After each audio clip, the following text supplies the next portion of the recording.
चाकणकरांनी याच्यावर बोललंच नाही पाहिजे. आणि त्या काय बोलतात त्याच्याकडे मला काही घेणं देणं नाही, मी त्याला काही किंमतही देत नाही. मला रुपाली चाकणकरला तुम्ही देऊ नका हा माझा प्रश्न चाकणकरांच्या बाबतीत नाहीये. माझ्या पक्षाला, माझ्या अध्यक्षांना विनंती आहे की एक पद एक व्यक्ती द्या. पद देताना किंवा आमदारकी नियुक्ताचं निवड असताना आमच्यासारख्या महिलांचा सुद्धा विचार झाला पाहिजे आणि आम्हाला न्याय मिळाला पाहिजे. ज्यांना ज्यांची उमेदवारी अधिरेखित करायची होती किंवा ज्या बातम्या पेरायच्या होत्या त्यांनी त्या बातम्याच्या माध्यमातून पेरल्या. आता या आधी सुद्धा आम्ही अजितदादांना मागणी केली की दादा एक व्यक्ती एक पद द्या, कारण का रुपाली चाकणकर यांच्याकडं संविधात्मक पद ऑलरेडी महिला आयोग म्हणून आहेत, त्या राष्ट्रवादी काँग्रेस पक्षाच्या महिला प्रदेशाध्यक्ष म्हणून आहेत. त्यांनी काय अजून मागणी करावी हे आम्ही नाही सांगू शकत, त्याला विरोधही नाही. लोकशाहीने ते मागणी करू शकतात, परंतु आम्ही आमच्या पक्षाला मागणी करू शकतो ना. पक्षात इतरही महिला आहेत, काम करणारे सक्षम आहेत, त्यांना समान संधी कधी मिळणार. आणि म्हणूनच इतर सगळ्या पक्षातील माता भगिनींना संधी मिळण्यासाठी, न्याय मिळण्यासाठी एक व्यक्ती एक पद असं आपण करावं. आणि अजितदादा तो न्याय नक्की माझ्यासारख्या लाडक्या बहिणीला देतील. म्हणजे एक लक्षात घ्या, आम्ही इच्छुक आहोत. मी नगरसेविका म्हणून काम केलंय, पदवीधर लढवले, आमदारकीच्या निवडणुका लढवतोय, लोकांमध्ये थेट उतरून काम करतोय. आम्हाला आमच्या पक्षाकडे जे मागतानाची संधी सुद्धा मिळू नये. राज्यपाल नियुक्तीच्या ज्या काही गोष्टी आहेत, डायरेक्ट उमेदवार फायनल असं तर राष्ट्रवादी काँग्रेस पक्षामध्ये कधी चालत नाही. लोकशाहीने पक्ष चालतो, त्याच्यामुळे दादांकडे ती फेसबुक पोस्ट करून याच्याही आधी मागणी केलेली आहे आणि म्हणून ती फेसबुक पोस्ट करण्यात आली. कारण का ज्यांनी या बातम्या पेरल्या त्यांना सांगणं गरजेचं आहे की ही पक्षाची बातमी नाही, ही तुम्ही तुमच्यासाठी पेरलेली बातमी आहे. म्हणजे तुमचा थेट आरोप आहे रुपाली चाकणकरांनी या बातम्या पेरल्या. एक तर लक्षात घ्या, रुपाली चाकणकर असू शकतात, अजून जी दोन नाव आहेत ते असू शकतात. ते नावाचा शोध घेणं चालू आहे. जसा नाव निश्चित समोर येईल मी तेही मीडिया समोर येऊन सांगेल की कुणी बातम्या लावलेल्या आहेत. परंतु या तिघांच्या बातम्या आहेत म्हणजे नक्कीच विरोधक आणि नाहीतर आम्ही लावणार नाही आहोत. ज्यांना ज्यांची अधिरेखित करायची आहे त्यांनी प्रत्येकाला अधिकार आहे, पण आम्हाला अधिकार आहे ना पक्षाला विचारण्याचा की आम्हाला संधी कधी. बरोबर, हे आम्ही आमच्या पक्ष नेतृत्वाकडे विचारलेलं आहे. मात्र रुपालीताई, तुमची ही मागणी खूप रास्त आहे. मात्र तुम्ही थेटपणे अजितदादांना फोन करून किंवा प्रदेशाध्यक्षांना फोन करून किंवा भेटून ही मागणी ठेवू शकला असतात. मात्र तुम्ही जाहीररित्या फेसबुक पोस्ट लिहिलेली आहे, तर तुमची झालं थेट बोलणं या संदर्भात त्यांच्याशी?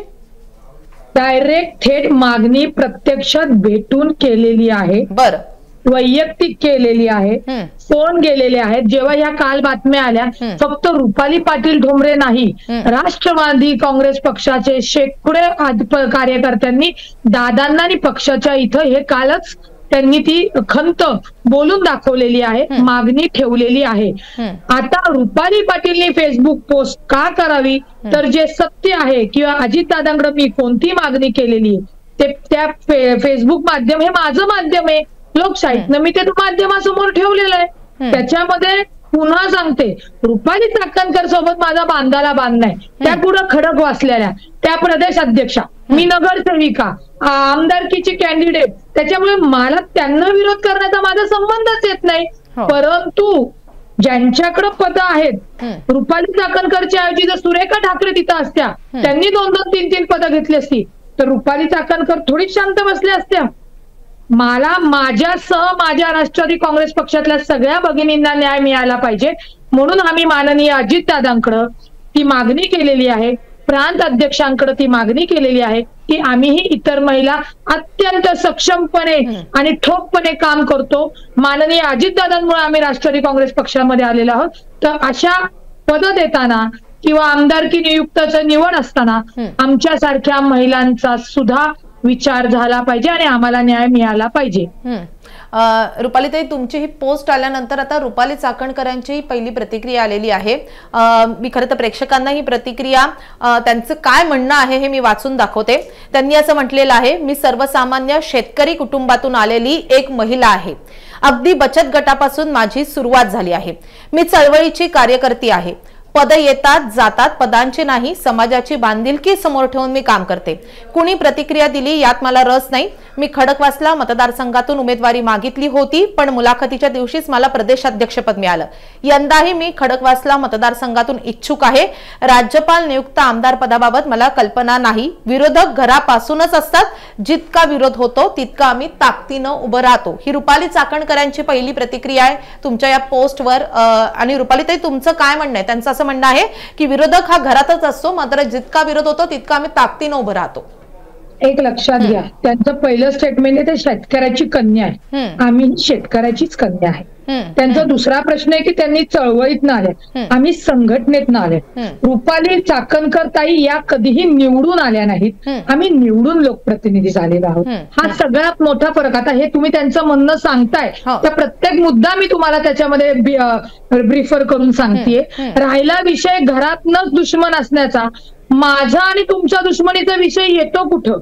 तुम्ही 2012ला जेव्हा निवडणुकीला उभे राहिला होत्या तर तुम्ही पडल्या होत्या आणि आम्ही निवडून आलो होतो. हाही फरक लक्षात घ्यावा. त्याच्यानंतर तुम्हाला मी त्यावेळी वेगळ्या पक्षात होते.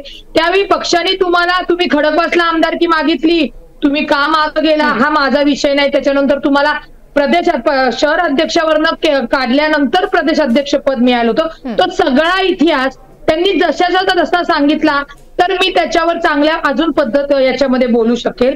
त्याच्यानंतर त्यांचं जे म्हणणं आहे की त्यांनी कुणापासून सुरुवात केली, तुम्ही जर रस्त्यावर उतरून काम करण्याची सुरुवात केली असेल, मला माहित नाही त्यांनी कशी केलेली आहे, त्यांच्या सासूबाई होत्या राजकारणामध्ये, तर रुपाली पाटील ठोंबरेंचाच विषय घ्यायचा असेल तर मी एक कार्यकर्ता म्हणून रस्त्यापासून सुरुवात करून 2007ला निवडणूक लढले, 2012ला मी नगरसेविका झाले, 2017ला मी निवडणूक लढले. तेव्हा मला जवळजवळ माझ्या प्रभागातनं 15 ते 18 हजाराचे मतदान आहे. पदवीधर जिथे कुठेही मनसेसारख्या उमेदवार दिला नसतात तिथनं मी उमेदवारी लढवलेली आहे. त्याच्यामुळे त्यांचा काय राजकीय जीवनाचा प्रवास आहे माझा त्याच्याशी काडी संबंध आणि मी का बघू. राहिला त्या अजून एक सांगायचं विसरले असतील की ते ओबीसीचा चेहरा आहेत म्हणून म्हणत असतील, तर मीही ओबीसीचा चेहरा आहे. हा माझा हेच नाहीये, बोलण्याचा हेतूच नाहीये. मला रुपाली चाकणकरला तुम्ही देऊ नका हा माझा प्रश्न चाकणकरांच्या बाबतीत नाहीये. माझ्या पक्षाला, माझ्या अध्यक्षांना विनंती आहे की एक पद एक व्यक्ती द्या आणि इतर महिलांना सुद्धा संधी द्या. त्यामुळे चाकणकरांनी याच्यावर बोललंच नाही पाहिजे.